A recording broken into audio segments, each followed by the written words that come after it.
Hey guys, it's me, EODGamer here, and I have been waiting one entire year to make this video. This is my favorite character in the whole of Honkai Star Rail. I'm going to be sharing with you a multiple of ways that you can be building this character, whether you are a DOT fan and Break Effect fan, or perhaps you are more of like a speed Kafka, traditional crit Kafka.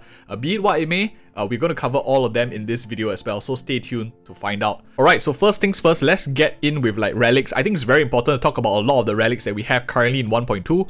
Out of all of them, like the one that ranks the highest, at least like the 2-piece set bonus, we're not even talking about 4-piece right now, is lightning damage 10% of Band of Sizzling Thunder. For those of you who haven't checked out the DOT guide video that I put out on the channel, you should check it out if you're interested to know how the mechanics of DOT works. Regardless whether you're crit Kafka, DOT Kafka, which we'll talk for both options, lightning damage is universal, it benefits both builds as well. So I think this ranks at like the #1 priority when you're deciding what artifacts to choose from, or gear to choose from. So 2-piece is the first one. The decision on whether to choose like 4-piece or not becomes a bit more subjective.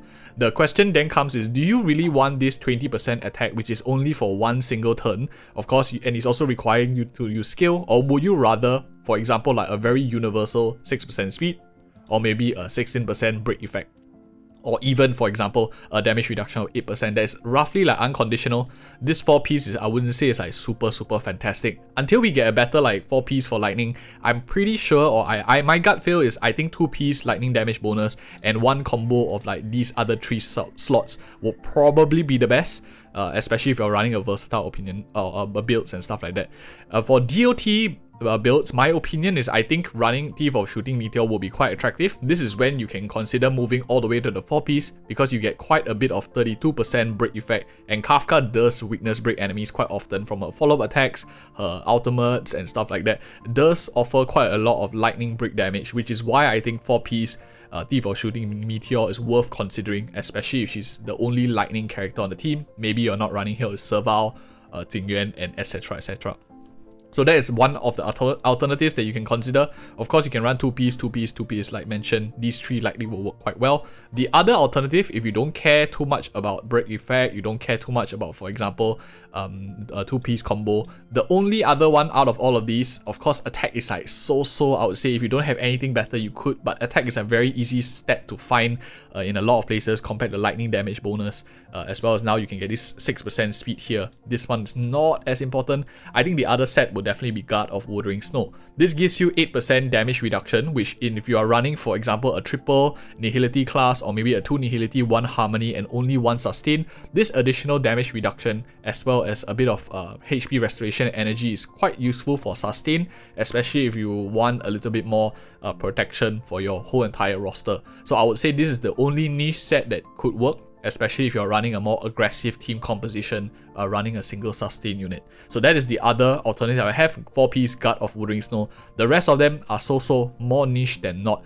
Some useful other 2-pieces, maybe it's like this 2-piece max HP. She does use it quite well, especially if you are running again an aggressive comp. You could run a 2-piece this, 2-piece this, if you don't care too much about offensive ability and stuff like that. So that is for the first part. Build doesn't really change between DOT and crit much for this section. I hope it gives you a good amount of variety to choose from. The one that actually changes quite dramatically will be the planner ornaments, because we have a lot of varying stuff to choose from. Let's start off first maybe with a very simple crit build, the traditional one. If you are just running her for crit, I think Inert Salsoto likely would be the best, because she has this increased ultimate damage, you has an increased crit rate as well. You'll probably be building her more for crit. Now this is not to say whether crit Kafka or DOT Kafka is better. I'll leave that for another video when we do a damage comparison test. This is just giving you the information you need to build your characters as well. Just a quick disclaimer. Of course, you can use this crit rate one as well, and because it does basic attack, skill damage, which she both uses quite often. This is okay. Celestial Differentiator, if you're running a crit build, all 3 of them are so. I think out of all of them, my favorite would be Inert Salsoto out of all of them. There is one other exception you can build, which will be the reason why I would recommend Rutilant Arena for crit builds rather than Inert Salsoto, because it's easy to farm. Given that the same domain you get Broken Kill, I do see a case that you could run Kafka with this one if you're running her as maybe a secondary DPS in a traditional crit team where you don't really care too much about DOT. Running her with a 30% effect rest is good because at least she is more often able to use her follow-up abilities, especially rounds with a lot of crowd control, a lot of debuff being placed and stuff like that. Giving a good amount of crit damage buff of 10%, really like comparison to this, you only lose out 6% here, 3% equivalent difference and all the other bonuses, but you get like a team-wide buff. So I think this is one of the only reasons why I think Rooterland Arena might be more efficient to farm. Might not be the best in terms of damage, but efficiency of accounts very high because you get a choice of 2 of them in the same domain.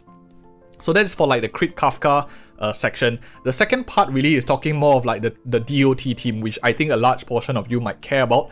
Out of all of them, DOT, I think the best will be Fleet of the Ageless, in my opinion. It gives attack throughout. When you stack this across the multiple characters, it does benefit quite a lot. This attack does grow quite substantially. For those of you who are interested in Fleet of Ageless and Broken Kill comparison, I go more and talk about more of that in a video as well I put on the channel. You can check it out if you're interested to know when to use exactly these two. I go more in depth about how Fleet of Ageless is actually very beneficial for DOT teams in that aspect. If you don't really care about Fleet of Ageless, I think other ones that you could run is more of like a selfish space sealing station. Gives her a lot of individual attack bonus but doesn't do much for the entirety of the rest of the team. That is one aspect you can go. You could go for Sprightly Von Wack, which gives her a bit of energy restoration of like 5%. And other options that you could run, of course, is for example effect hit rate if you're looking to land your debuffs more often. It also gives her quite a bit of attack percentage. But these two generally are like more selfish relics because you don't buff the whole team. This one at least gives the team some sort of attack buffing, a bit more HP as well. And last but not least, of course, you can run Talia Kingdom of Banditry, which gives quite a good amount of break effect, especially if you're running like break effect DOT kind of Kafka. If you're running Speed Kafka, I do think that probably if you're running Speed Kafka, this is, in my opinion, still the better one. You can definitely make use of this quite well. Otherwise, I think most of them actually are decently useful on her. She's probably the only character that can use almost every single one of these gear here in some sort of situation here and there. This one especially if you care about her sustainability as well. We also did like a comparison on HP percentage versus defense percentage, and this defense percentage is quite useful as well, especially if you are running her into more aggressive team compositions. But that's enough about stats. I think that's more or less clarifies for the different situations. Let's talk about the main stats and what are we looking for as well. Okay, so my Kafka will be using this Fleet of Ageless 2-piece as mentioned, as well as a 2-piece Traversing Hackerspace for the speed, 2-piece Band of Sizzling Thunder, a very standardized build, so it's very easy to find like optimal gear for her as well. Out of them, my main stat, this is of course, I'm gonna just give a quick disclaimer as well. My Kafka is gonna be a very generalistic Kafka because I want to put her in every single team that I play. I don't really want to have a niche team for her because she's one of my favorite characters in the game. I'll probably be playing her in every team I can. That's why my build here is gonna be a super generalistic build. I'll talk about options available for a lot of people, but let me just show you my build first for like a super generalistic Kafka. And I'll put it in the timestamp below that this is like a generalistic Kafka build. I'm going for a crit rate with good amounts of speed with break effect. Very generalistic, can fit into most teams. Speed boots definitely for the bonuses. I don't care too much about this defense. I guess it makes her more chunky. It's fine too. I'll upgrade it if I could. And I'm going for speed 7 here with a lightning bonus. Of course, going for this 8% attack bonus. It fits nicely into DOT teams. It fits nicely into crit teams as well. So I'm okay with that. Energy restoration rate to me is quite important. Running with a little bit of crit rate here, a little bit of speed is quite nice for her as well. So she has a bit more uptime on the burst, which means that she also might do more breaking on the side, more damage too. So other than that, here I'm running some break effect here, some crit rate, crit damage, hit rate here, and I'm looking for a lot of speed. So as you can see, the amount of bonuses I have here is like a plus 57 amount of speed on the character. Ignore the base speed as well, but plus 57 is pretty fast. Yeah, that's for a generalistic build, just building a mix of a speed, crit, as well as DOT Kafkas all over the place. If you're talking about optimal, I don't think it's like super optimal, but for a person who wants to play her in every single comp, I'm actually quite happy with that. Options available. If you are running a DOT Kafka, I think running an effect hit rate will be worth considering, or you could run an attack percentage on the body. Crit rate is nice in a sense because crit rate is useful still on her instances. You get a lot of value out of crit rate initially, especially if you're proccing just her main instance of damage. But note that DOT doesn't crit. So crit would be a wasted space if you're playing her specifically into a DOT team. It just only benefits the instance of damage. But then again for Kafka, it's like not super high. So attack, effect, hit rate, I think those two are worth considering. Other than that, for boots here, I think speed is probably going to be the best in slot for Kafka. Because of her follow-up ability has a turn cooldown, you want that speed to get off that cooldown so she can effectively deal more damage across the time period. For those of you who are interested in a speed guide, I have a guide to speed on the channel already, telling you like what are the diminishing returns of speed and stuff like that, talking about how the numbers appear in speed. Check it out if you're interested. I think it's super useful, especially if you are caring about speed builds for Kafka. It does make quite a bit of difference. Other than that, if you don't care too much about speed for some reason, attack percentage I guess is fine too. Other than that, I wouldn't recommend anything else. For the Planisphere, if you're running a DOT Kafka, I think you still will run lightning damage. If you're running crit Kafka, lightning damage is also probably going to be her best in slot. The amount that you get from lightning damage bonus is very hard to find from other sources, whereas attack percentage has diminishing returns, and it's quite easy to find from a lot of places. Like some people could carry this Fleets of Ageless to give you quite a lot of the attack back anyway. For Link Rope, it's the one that has the most options in my opinion. If you are running, for example, a DOT Kafka, if like you're running damage over time Kafka, you could run a break effect if you wanted to, like ignoring crit totally and just focusing on break effect as well as the damage over time aspect for her. If you don't care too much about break effect, you just maybe running her more as a traditional character who's much more straightforward to run, or maybe you're running other lightning characters. Energy regeneration rate I think is the most generalistic one to run. Attack percentage is nice if you have good amounts of sustain on her, some sort of buffing for her, speed buffing or some energy funneling into her could work as well. But I think that energy restoration rate will be the most generalistic for all builds. If you're running her specifically for crit, I do think that you want a bit more offensive, so attack percentage maybe is better. But for me, my preference is energy restoration rate. That's my thoughts. For substats, all of them, she can use every single substat in the game. I think they're all useful for her. But in general, I think if you're running DOT, look for attack percentage, look for speed, look for effect hit rate. These three probably are the most important. If you are looking, for example, of course, don't forget break effect. Break effect is also important if you're running a DOT. If you are, for example, running a traditional crit Kafka, you want to go for crit rate, crit damage, attack percentage, and speed. Attack percentage and speed here is going to be useful for her in the substats. Hybrid build, she can use anything, so whatever you can find. The higher the efficiency of your rolls, like if you have a 4-liner and they're all rolling very high without like flat stats inside, I think those will be very good for Kafka generally, for a generalistic build. And those are like my thought process for all three. Now let's jump into like Lightcones that she can use as well. Okay, and for those of you who are here mainly for her signature Lightcone, I have another video which I went like more in depth talking about her signature Lightcone as well. You can check it out on the channel if you're interested in her specifically, her signature Lightcone. But for those of you who maybe don't plan or don't want to pull her S1, here I will give you like good alternatives that you can choose from as well. The one that I'm going to be using is Good Night and Sleep Well. It's a very generalistic damage increase that also applies to DOT. If you have units that also land debuffs, she generally does get quite a lot of debuffs stacking on the enemies too. Even DOT, the shock debuff, is considered debuff, so you do get quite a lot of debuff on the enemy, especially if you're like running with another nihility character. So this will probably be my preferred choice for her. Unfortunately, it's not on her Lightcone banner as of version 1.2, but hopefully in her rerun or something, I hope it does come up so more people can get it too.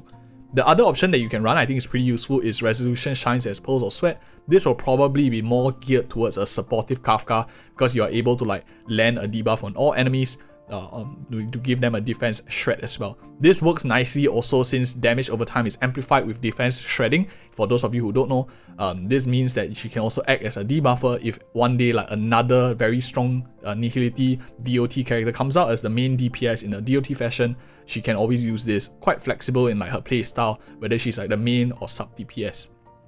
Talking about another one here, Fermata. This is the free-to-play one. Of course, her signature 4-star because her face is here and stuff like that.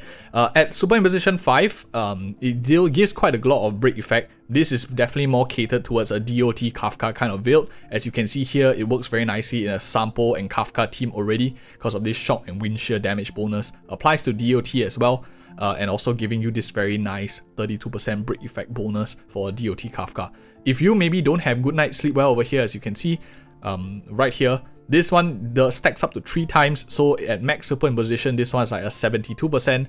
At of course superimposition 1, this is a 36, stacking up to 3 times, and it works also on your base damage. Of course, this one is nice, it's 32, but I think if you don't have this at superimposition 5, likely the other one is going to be slightly better. That's my opinion. Let's talk about the other 4 stars first before we dive into like the 5 stars. Eyes of the Prey, the one with Sampo on his Lightcone. I think this is not as good as the other one. Effect hit rate, I wouldn't say it's like super important unless we're facing enemies with like much higher effect res, or maybe you're running, for example, the Pan-Galactic Commercial Enterprise, which requires you to have a much higher hit rate to hit that threshold to get the attack percentage bonus. Otherwise, I don't think this is as good as the free-to-play one, Fermata, although it does increase DOT quite nicely by 48% at superimposition 5. I think this is gacha also, so it's going to be a bit harder to get. So depends on how lucky you are in your account state. They come pretty close, but I would generally prefer break effect over effect hit rate. That's my personal bias.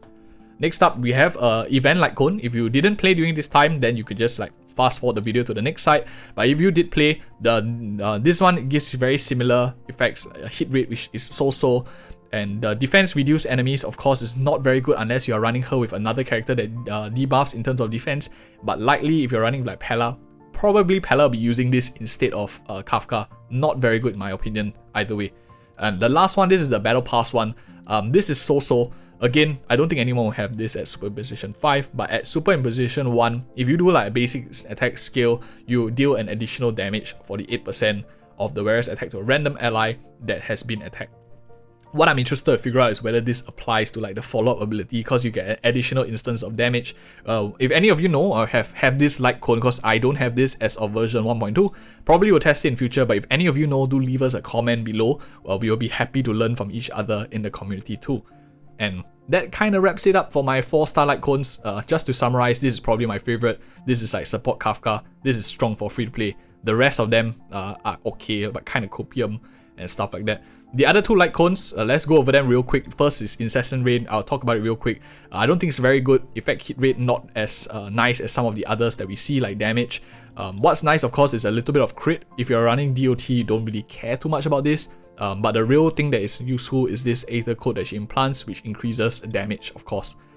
This one, probably more of you might have this than the Silver Wolf Lightcone in the Name of the World. This one increases the damage to debuff enemies by 24%. I'll put out another video to show you whether it applies to DOT or not subsequently on the channel, so you guys can take a look. Otherwise, check out the DOT guide on the channel. I think we talk a lot more about Lightcones and this wording on a lot of the other ones too. But I'll test this out sooner or later. If you guys are interested, leave me a comment below also. Otherwise, I won't waste my time if only like 1% of people have this Lightcone. And of course, effect hit rate increase, attack percentage increase is okay to have, but in my opinion, like 24%, if you have a good night sleep well at already high refinements, you might as well, for example, just give Welt's Lightcone to another person, deal Welt himself, or maybe another Nihility character who would also benefit from it, like maybe Luca. Luca is a character that will benefit more from like base stats compared to Kafka. In my opinion, because of his role as a main DPS. If you're interested in more about Luca content, take a look at the Luca guide I have available too. We go more in depth about Luca and his overall kit. Quite an interesting character. If you don't have Susang and you need a physical character, definitely worth checking out. So that is it for Lightcones. Now let's go ahead and talk about the next section, which is going to be team compositions. Okay, team compositions. Other than, of course, her banner characters like Sampo, Luca, as well as Serval, I think Sampo is going to be probably the best out of all of them because of his pure like damage over time element if you're playing DOT Kafka. If you all maybe don't have Susang, Luca probably will be an attractive alternative for a hybrid between like a bit of DOT, a bit of single target damage as well. But other than that, I want to talk a bit more about characters that everyone has. Regardless of what comp you're playing, you likely will be wanting to run one of these 3 in the last slot or second last slot depending.